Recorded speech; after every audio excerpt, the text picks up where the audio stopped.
Welcome to my YouTube automotive channel. In today's very short video I will show you how to remove and replace the license plate light bulbs on a 2014 Dodge Journey.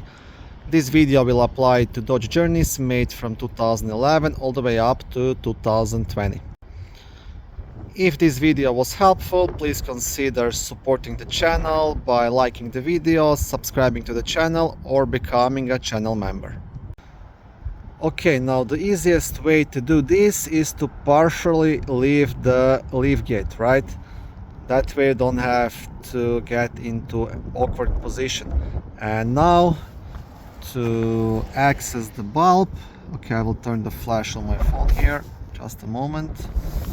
Okay, so what you have to do, you need like a flat screwdriver. You will just unclip it here. There's like a small black tab here inside. So just kind of want to unclip it and pull it down, just like this, and remove the housing.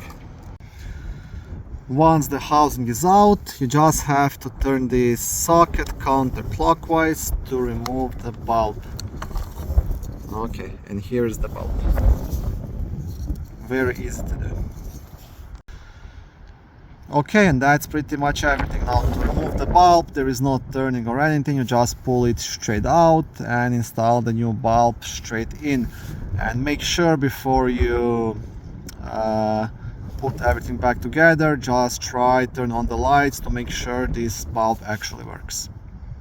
If it doesn't, then what you can do, you can try cleaning this socket with electrical contact cleaner, and hopefully that will help. If it doesn't, then you want to inspect this wiring and connections here in the back.